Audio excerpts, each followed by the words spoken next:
Hello, everyone. Today we're going to talk about Dr. Robin Kimmerer.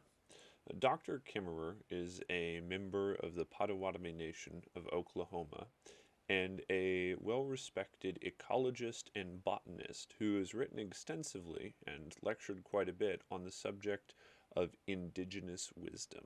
Among her numerous works, her book Braiding Sweetgrass is to date her most influential, and it's a book on the topic of how indigenous wisdom can be used to help change the way we interact with our environment around us. But before we tell the story of Dr. Kimmerer and her lessons, we must first understand something about our history as a species. And that is mostly the difference between two different types of teaching and sharing information. One of these, the one that we're more familiar with, is called the written tradition, and the one that our modern culture is less familiar with is the oral tradition, although it still does exist in several ways that you might not realize. The difference between these two things is very simple. The written tradition, which our modern culture is more familiar with, is simply a way of passing information from one group of people to the next by writing it down and then making sure that people have access to the books or other materials that you've written down. The oral tradition is the tradition of using verbal spoken lessons and storytelling to pass lessons and ideas from one group of people to another group of people.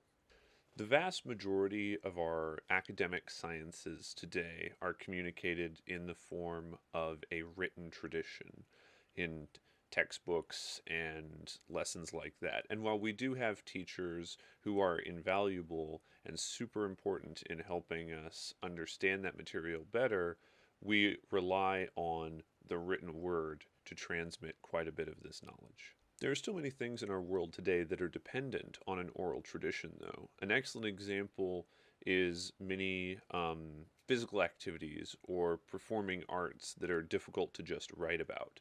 Things like dancing, singing, martial arts, things that are so dependent on precise feelings and movements of the body that simply writing about them is not very easy.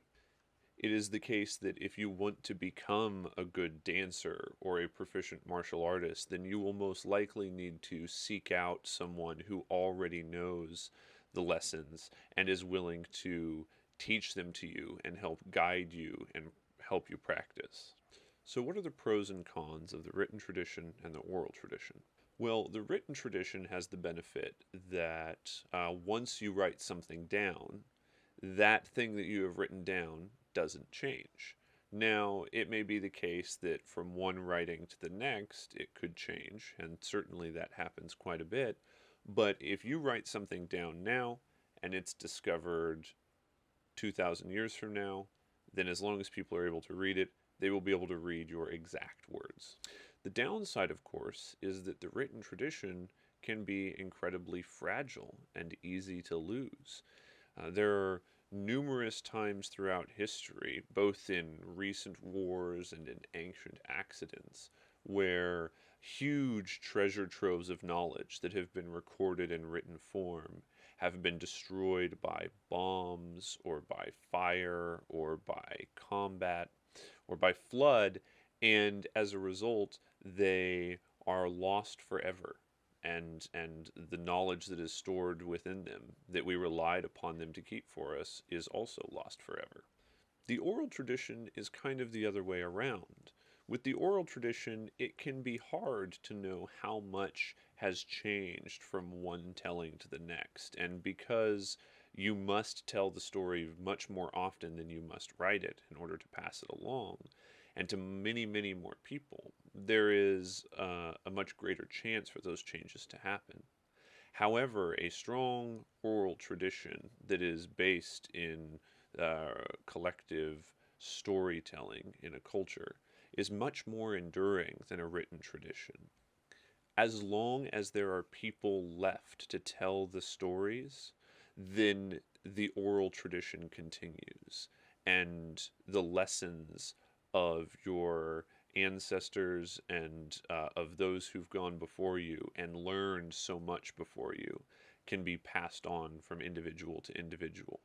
So, when I'm talking about this subject, one of the questions I get very often is which one is better and which one is worse overall. And here, talking to you now, I have taken on the role of a historian.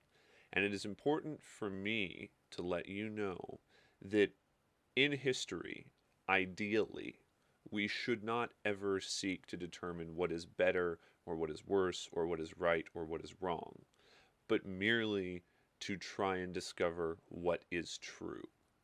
However, if my role here is as the historian, to simply find that which is true and tell you about it, then your job here is to be the person, the human who listens to what I've told you with understanding and compassion, and lets the truths that you learn about history help inform your feelings about your interactions and your future. Anyways, what does all of this have to do with Dr. Robin Kimmerer? Well, the tradition of indigenous knowledge that she passes along is largely an oral tradition. The lessons that she talks about and writes about in her books are lessons that have been passed from parent to child or elder to youth for generations, for so many generations, thousands of years.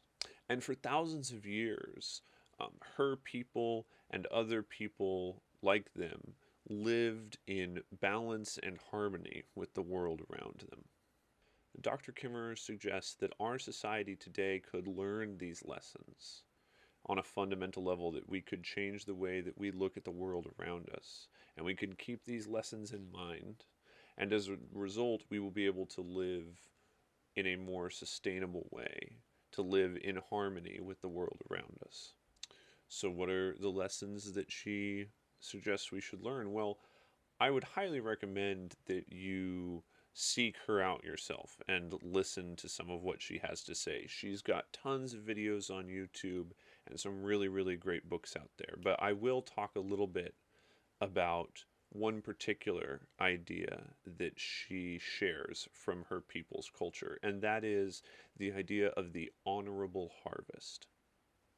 The honorable harvest is like a set of guidelines that are taught from uh, generation to generation about the best way to gather from the earth. And it's based on a couple of different ideas. It is based on the idea that we, as the human species, must take from the earth in order to survive. That is how we consume, that is how we go on living. But just because we take as a necessity does not mean that it is okay for us to just take and take and take without concern. She asks us to view the benefits of nature, all of those things that we gather from the earth, which is at its fundamental level essentially everything that we interact with on a daily basis, as not a good for trade or something to be exploited and hoarded, but instead as gifts from the earth. Now, to some people, this may seem a little silly. What is the scientific difference in treating a piece of fruit as a commodity or a gift? It makes no difference, you might say. But that's not entirely true, especially when we start from early on in our lives teaching these lessons. Understanding that something is a gift that is given to us that we should be grateful for, and not merely just a dead thing that is ours to collect if we want it. This is an important difference in the way that we look at the world around us. When talking about this, Dr. Kimmerer uses the example of berry picking, but she is quick to emphasize that all of the things that we have in one way or another, we are dependent on the earth to provide for us. So the lessons which are taken from berry picking are just as applicable when you're at the store buying a new phone. And what are her lessons for berry picking? Well, she says, first, when you go out to collect berries, never pick from the first plant you see because you never know if it might be the last one. If you search around and wait until you find the second plant, then you will always know that you are not taking the last. She asks when you do find that second patch of berries that you ask its permission to gather. This may seem silly, but think about it this way. You don't listen for the berries to talk back to you. You look around with your eyes to see if you can see their answer. Do they have enough to share? Can you take from them without damaging them? You've probably heard of the idea, take only what you need. But Dr. Kimmerer shares what she says is an even more important and even more fundamental lesson of her people, which is take only that which is given. So once you have found your harvest and you have asked and then received permission to harvest, then you harvest by doing the least amount of harm you can, by taking what you need, what is given, and by doing as little damage as possible. And then you make sure to use everything you take, because nothing is more disrespectful to the life that you are using than to waste it. And then before you go, give a gift in kind. What kind of gift can you give a berry plant? Well, you can say thank you. You can pick weeds from around to help it grow and flourish better. You can even plant the seeds of the berries that you've taken before to help make sure that more will grow. And finally, just like the berries shared with you, you should do your best to share with others.